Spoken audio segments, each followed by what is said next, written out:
Una de las grandes diferencias que tenemos los cristianos evangélicos con los católicos romanos es el canon del Antiguo Testamento, y como vemos, mientras que ellos tienen un canon de Antiguo Testamentos de 46 libros, los cristianos evangélicos tenemos un canon de 39 libros, y dado a que ellos tienen 7 libros más, ya que fueron aceptados definitivamente en el Concilio de Trento del siglo XVI, y esto lo asegura la propia Enciclopedia Católica.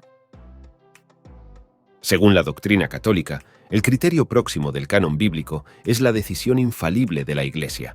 Esta decisión no fue dada hasta bastante tarde en la historia de la Iglesia, en el Concilio de Trento. Es decir, por más de 1500 años los católicos romanos no tuvieron un canon cerrado, mientras que nosotros tenemos un canon que siempre fue observado por la primera Iglesia que se conoce como el canon de los judíos. Pero muchos se podrán preguntar, pero si los judíos fueron los que mataron a Jesús, ¿cómo podemos aceptar ese canon anticristiano? Esta objeción es presentada por los católicos romanos frecuentemente, pero la respuesta es sencilla y la encontramos en la carta del apóstol Pablo a los romanos. Veamos lo que dice el apóstol Pablo. Entonces, ¿cuál es la ventaja de ser judío? ¿Tiene algún valor la ceremonia de la circuncisión? Claro que sí, tiene muchos beneficios. En primer lugar, a los judíos se les confió toda la revelación de Dios. Es cierto, algunos de ellos fueron infieles. ¿Pero acaso eso significa que, porque ellos fueron infieles, Dios también será infiel? Por supuesto que no. Aun cuando todos los demás sean mentirosos, Dios es veraz. Como dicen las Escrituras acerca de Él, quedará demostrado que tienes razón en lo que dices, y ganarás tu caso en los tribunales. Pablo afirma que toda la revelación de Dios fue confiada a los judíos, o sea, el Antiguo Testamento, y ni siquiera el hecho de que crucificaron al Señor Jesús cambia eso, porque él mismo dice, es cierto, algunos de ellos fueron infieles, pero ¿acaso eso significa que, porque ellos fueron infieles, Dios también será infiel? Por supuesto que no. En otras palabras, el hecho de que fueran infieles al crucificar al Señor Jesús no cambia, de ninguna manera, la realidad de que la revelación de Dios le fue confiada a ellos, no a los cristianos. Por lo tanto, si vamos a definir un canon bíblico del Antiguo Testamento, debemos consultar a los judíos, no a la Iglesia cristiana. Ahora, este canon fue definido por los judíos mucho antes de la era cristiana, tal como dice el historiador judío perteneciente al grupo de los fariseos, Flavio Josefo. No hay, por lo tanto, entre nosotros miles de libros en desacuerdo y en contradicción mutua, sino que solo hay 22 libros que contienen la relación de todos los tiempos y que son justamente considerados divinos. De estos, 5 son de Moisés y comprenden las leyes y la tradición desde la creación del hombre hasta la muerte de Moisés. Este período abarca casi 3000 años, desde la muerte de Moisés hasta la de Artajerjes, rey de los persas después de Jerjes. Los profetas después de Moisés escribieron los hechos de su tiempo en 13 libros. Los otros 4 contienen himnos en honor de Dios y reglas de vida para los hombres. Desde Artajerjes, sucesor de Jerjes, hasta nuestros días, todo ha sido registrado, pero no ha sido considerado digno de tanta credibilidad como el que precedió a este tiempo, ya que la sucesión de los profetas ha cesado. Pero la fe que ponemos en nuestros propios escritos se percibe a través de nuestra conducta, porque aunque había pasado tanto tiempo, nadie se atrevió a agregarles nada, ni a quitarles nada, ni a alterar en ellos nada en absoluto.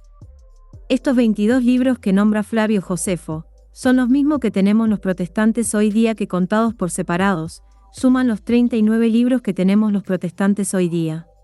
Tal como lo dice el teólogo y obispo ortodoxo Calisto Juárez sobre el canon de los judíos, donde también hace la declaración que los apócrifos no tienen la misma autoridad que tienen los 39 libros hebreos, y dice que la mayoría de los ortodoxos siguen la opinión de Atanasio y Jerónimo, tal como lo expusimos en nuestro vídeo anterior.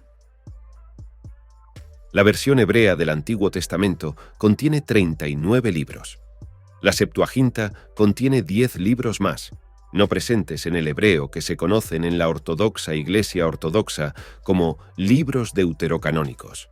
3 Esdras, Tobías, Judith, 1, 2 y 3 Macabeos, Sabiduría de Salomón, Eclesiástico, Baruch, Carta de Jeremías.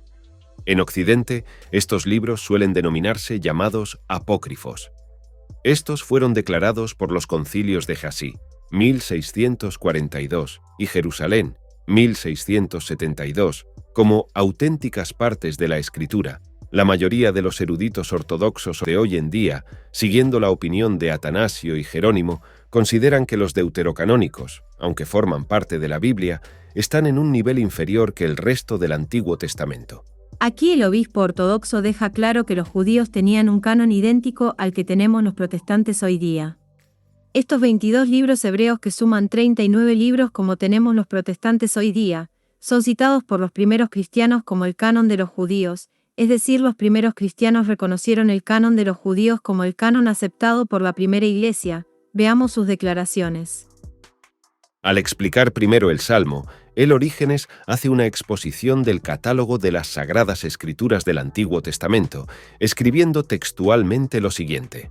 No se puede ignorar que los libros testamentarios, como los transmitieron los hebreos, son 22, tantos como el número de letras que hay entre ellos. Eusebio de Cesarea dice: «No hay entre nosotros miles de libros en desacuerdo y en mutua contradicción, sino que solo hay 22 libros que contienen la relación de todos los tiempos y que con justicia son considerados divinos». Atanasio de Alejandría dice: «Hay, por lo tanto, 22 libros del Antiguo Testamento, un número que, por lo que he oído, nos ha sido transmitido, siendo este el número citado en las cartas entre los hebreos». Veamos ahora lo que nos dice Hilario de Poitiers. La ley del Antiguo Testamento se reconoce en 22 libros, de modo que caen bajo el número de letras hebreas. Cirilo de Jerusalén dice: «Lea las divinas escrituras, los 22 libros del Antiguo Testamento, estos que fueron traducidos por los 72 intérpretes. De estos lea los 22 libros, pero no tienen nada que ver con los libros apócrifos. Estudiad seriamente solo estos, que leemos abiertamente en la Iglesia». Albahaca dice: «Tampoco debemos dejar de observar que no es sin razón que los libros canónicos son 22, según la tradición hebrea, el mismo número que las letras del alfabeto hebreo.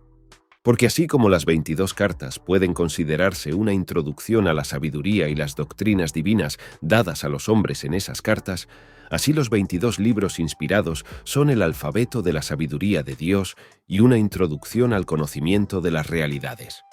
Gregorio Nacianceno dice: «Estos 22 libros del Antiguo Testamento se cuentan de acuerdo con las 22 cartas de los judíos.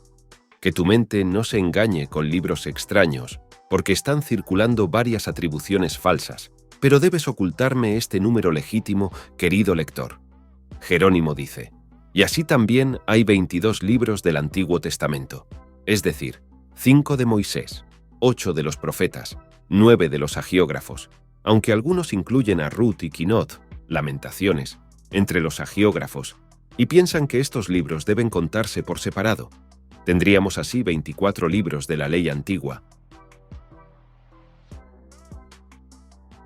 Podemos seguir citando pruebas a favor de los padres de la Iglesia sobre el canon de los judíos usado por los primeros cristianos como el canon inspirado del Antiguo Testamento, pero estas son más que suficiente para demostrar que la primera Iglesia usaba el canon de los judíos como su Antiguo Testamento y rechazaron completamente los libros apócrifos. Hemos llegado al final de este vídeo. Déjanos saber tu opinión y suscríbete a este canal para que no te pierdas esta serie que estamos haciendo sobre el canon. Hasta la próxima.